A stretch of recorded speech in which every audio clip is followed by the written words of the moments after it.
जिस प्रकार एक छोटा सा बच्चा अपनी माँ के आंचल में छुपकर अपने दिल के सारे दुखड़े उनके सामने रख देता है, उसी प्रकार मैं भी महाराज श्री के स्वरूप के आगे बिलख बिलख कर रोने लगा और चरणों में प्रार्थना की कि हे प्रभु, मेरी सेवा कबूल कर लेना। मुझ में इतना सामर्थ्य नहीं है कि मैं इसे पूरा कर सकूं। अगर मुझे सेवा का अवसर प्रदान किया है तो इसे अंजाम तक भी आप ही ले जाना। प्रभु, मुझसे इस सेवा को पूरा करवा लेना। बोलिए श्री सतगुरुदेव भगवान की जय। सच्चे दरबार की जय। आशुपिता भगवान की जय। गुरु प्यारे साधकों, आज जो मैं यह आप सबके लिए अनुभव लेकर आई हूँ, यह है स्वामी सदानंद जी का। सदानंद भैया भी दिव्य शांति महोत्सव के बारे में अपने विचारों को रखेंगे। गुरु कृपा को बताएंगे कि कैसे गुरु कृपा से उन्हें अपना हर काम एक लय में होता दिखाई दिया। तो तभी उन्होंने कहा कि अपना हरि है हजार हाथ वाला।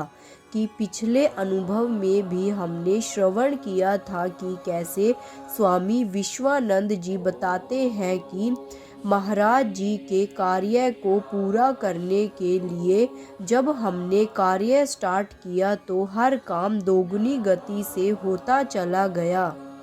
कि गुरु प्रत्यक्ष या अप्रत्यक्ष रूप से अपने शिष्य की सहायता करते हैं। कुछ ऐसा ही आज हम इस अनुभव के माध्यम से भी श्रवण करेंगे। तो बिना किसी देरी के चलिए स्टार्ट करते हैं इस अनुभव को। स्वामी सदानंद जी लिखते हैं कि अक्सर लोग कहा करते हैं कि गुरु दया का सागर होता है, परंतु मुझे तो अपने गुरुदेव के दया के लिए यह विश्लेषण भी छोटा लगता है, क्योंकि सागर की भी एक सीमा है। यह भी कहीं ना कहीं जाकर दायरों में बंद ही जाया करता है, परंतु हमारे गुरुदेव की दया तो सागर से भी अनंत गुना विशाल है। वह तो असीम है, जिसकी कोई सीमा ही नहीं है। बल्कि मैं तो कहूँगी कि जब अनंत माओं का दिल मिलकर एक हुआ होगा, तब कहीं जाकर हमारे गुरुदेव का दिल बना होगा। और वह दिव्य शांति महोत्सव 2010 महाराज श्री की अनंत दया एवं विशालता का ही साकार रूप था।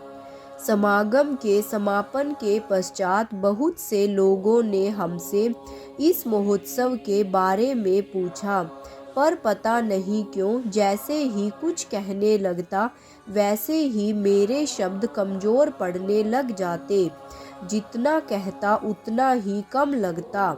आज भी बस इतना ही कह सकता हूँ कि इस प्रोग्राम के माध्यम से गुरु महाराज जी ने मुर्दों में प्राण फूंक दिए, सोए हुए को जगा दिया और मानवता को एकता, सद्भावना, प्रेम, भाईचारे एवं विश्व बंधुत्व के मजबूत बंधन में बांध दिया।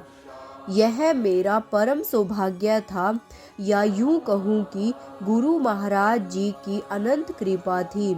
मुझे भी इतने विशाल कार्यक्रम में सेवा का मौका मिला।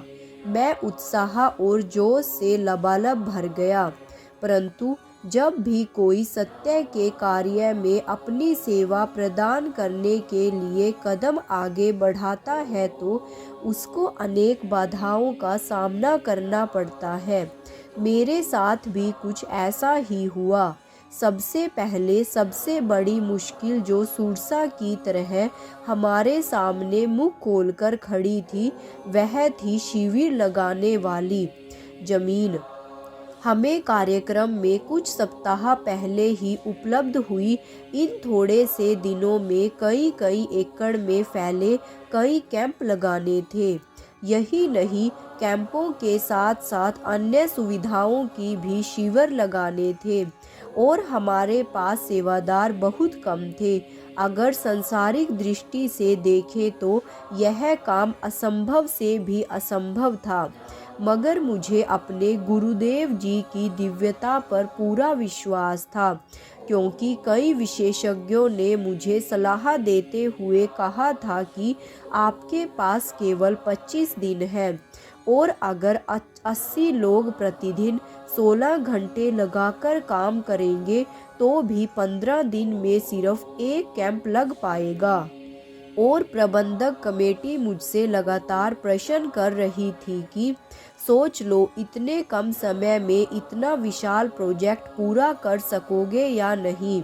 उन्होंने यहाँ तक कह दिया था कि यह वक्त केवल भावनाओं के पीछे लगकर कोई परीक्षण करने का नहीं है, कहीं काम खराब हो गया तो। पर मैंने दृढ़ता और विश्वास से कह दिया था कि कमता होना ही है, कि यह काम तो महाराज जी का होके ही रहेगा। गुरु महाराज जी का काम तो पूरा होना ही है। और इतना कहकर मैं वहाँ से चला तो आया, पर उस रात मैं महाराज जी को याद करके खूब रोया।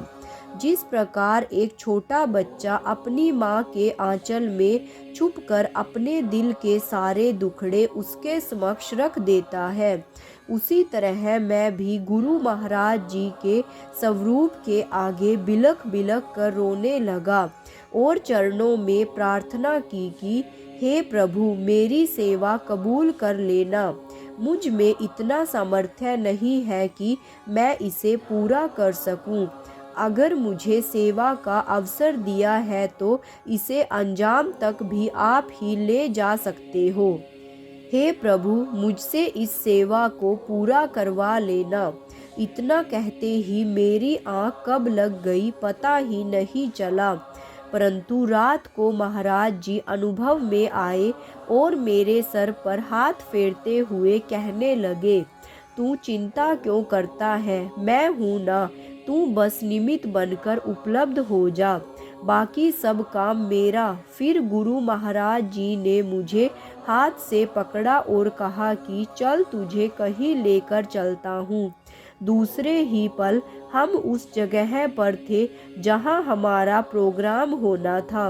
महाराज जी ने मुझे अपनी उंगली के इशारे से दिखाना शुरू किया, देख वहाँ पूरा पंडाल लगा है और वहाँ पूरा स्टेज तैयार है। महाराज जी ने दूसरी ओर इशारा करते हुए कहा, वो देख वहाँ सारे शिविर, सारे कैंप लग चुके हैं। मैं चारों तरफ मुड़ मुड़ कर देखने लगा। दिव्य शांति महोत्सव 2010 की तैयारी पूरी हो चुकी थी। सारा कार्य संपूर्ण हो चुका था। पंडाल, स्टेज, कैंप ब्लॉक सब कुछ अपनी अपनी जगह पर बना हुआ था। मैंने महाराज जी की तरफ मुड़कर देखा तो गुरु महाराज जी अपने मुख पर आभा लिए मंद मंद मुस्कुरा रहे थे। बस इस अनुभव के बाद तो मेरे अंदर एक नवीन स्फूर्ति का संचार हो गया और अगले ही दिन मैं सेवादारों के साथ उस खुले मैदान में खड़ा था जहाँ पर कैंप लगाने की सेवा शुरू की हुई थी, परंतु मन में एक अलग ही जज्बा था। एक बात घर कर गई थी कि महाराज जी ने जो कुछ भी आज तक कहा है वह पत्थर की लकीर सिद्ध हुआ है। सत्य के धरातल पर हमेशा ही पूरा उतरा है और खरा उतरा है। अगर महाराज जी ने स्वयं इस समागम के बारे में कहा है तो कार्यक्रम होकर ही रहेगा। हम सब तो राम के सेतु निर्माण में सहायता करने वाले गिलहरी के समान हैं, जो अपने योगदान स्वरूप मिट्टी के कुछ कण उस सेतु पर डाल रही थी। मैं सोच रहा था कि अगर वह गुरु हमारे सोचे हुए कार्यों को पूरा कर देता है तो फिर अपने सोचे कार्यों को पूरा क्यों नहीं कर पाएगा, बल्कि उन्होंने तो सारा काम पहले ही कर दिया था। हमने तो योगदान स्वरूप सिर्फ अपनी कमजोर लाठियां ही लगाई है। यही सोचकर हमने काम पूरा तेजी के साथ करना शुरू कर दिया।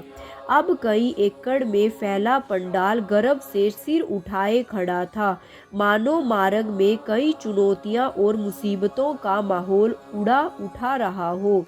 जब मैंने पंडाल की ओर नजरें उठाकर देखा तो मुझे महाराज जी की कही हुई वह बात याद आ गई कि ब्रह्मज्ञानी के शब्दकोश में असंभव शब्द होता ही नहीं है। मेरे साथ साथ बाकी अन्य सेवादार जो तन मन से सेवा में लगे हुए थे, उन्होंने भी इस दौरान छक कर गुरु महाराज जी की कृपा का रसास्वादन किया। वे भी सेवा करते समय यही कहते थे कि हमें खुद नहीं पता चला कि हम में से कौन काम करवा रहा है और हमारे शरीरों में इतनी ताकत कभी नहीं थी, परंतु अब तक हम अपने शरीर के भीतर एक चमत्कारी शक्ति और ऊर्जा को अनुभव कर रहे थे। सचमुच इस कार्यक्रम के समापन के बाद अब अगर अकेले में बैठकर सोचता हूँ तो यही लगता है कि दिव्य शांति महोत्सव 2010 में हमारा योगदान तो बस रेत के कुछ कणों जितना था। कार्यक्रम की सफलता का श्रेय गुरु हमें यूं ही दे देते हैं, करने वाले तो वे स्वयं होते हैं। बचपन से ही गुरु महाराज जी के श्रीमुख से एक भजन सुनता आया हूँ कि अपना हरि है हजार हाथ वाला। सच आज उसका मतलब समझ आ गया, चाहे उसके यह हाथ दिखाई दे या ना दे, परंतु अदृश्य रूप से सब वही करता है। हमें सिर्फ उपलब्ध होना है, बाकी तो वह स्वयं ही कर लेगा। कितनी अच्छी सीख हमारे जीवन के भीतर यह अनुभव दे जाता है। स्वामी भैया ने जाते जाते एक कितना प्यारा प्रसंग कह दिया कि बस हमें तो गुरु के लिए उपलब्ध होना है, कर तो वह स्वयं ही लेगा। क्योंकि गुरबाणी के अंदर भी आया है कि अपने सेवक की आप राखे, आप नाम जपावे, कि जब गुरु कृपा होती है ना किसी साधक पर, तो वो अपने सेवक की लाज भी स्वयं रखते हैं और उसे नाम चिंतन ध्यान साधना भी स्वयं ही कराते हैं। बस हमें गुरु कृपा को प्राप्त करना आना चाहिए। वैसे और गुरु कृपा को प्राप्त करने के लिए हमारे अंदर गुरु महाराज जी के लिए वो प्रेम वो उत्साह अगर हमारे दिल में है तो गुरुदेव हमारे किसी वाक्य को अपूर्ण नहीं होना चाहते। एक और बात स्वामी भैया ने यहाँ कही थी कि जब गुरु महाराज जी हमारे कार्यों को सिद्ध कर देते हैं, जो हम सोचते हैं गुरु महाराज जी से मांगते हैं, वह कार्य संपन्न हो जाते हैं, तो वह तो गुरु महाराज जी का खुद का कार्य था। वह कैसे संपूर्ण न होता, वह तो संपूर्ण होना ही था कि गुरु तो वो तो इस सृष्टि के स्वामी है और पूरे 5 तत्वों पर भी उनकी पकड़ हुआ करती है। तो सृष्टि के स्वामी को किसी से कोई कार्य करवाने में क्या बाधा। बस वो हमारे साथ एक जो इंसानियत का रूप धर के आए हैं, शायद इसलिए ही हमें वह दिखाते हैं ताकि हम इन संघर्षों से डरे ना और हम डर बैठकर खड़े रहे, डटकर खड़े रहे। और महाराज जी ने इतना बड़ा प्रोग्राम करा दिया और कितने कितने अनुभव हर एक के साथ गुरु महाराज जी के कितने अनुभव जुड़े हैं। हर एक साधक को गुरु महाराज जी ने कितने दिव्य अनुभव करवाए हैं। तो गुरु प्यारे साधकों, हमें इससे यही सीख लेनी चाहिए कि बस गुरु के लिए खड़ना है, मतलब हमें साधना पर बैठना है। आज एक टाइटल भी आया था, जब दिल ना हो बस आपको साधना में बैठना है, बाकी का कार्य गुरु खुद ही कर देंगे।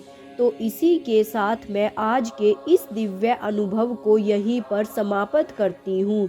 मिलते हैं कल फिर एक नए अनुभव, नई श्रृंखला, नए प्रेरणादायक प्रसंग को लेकर।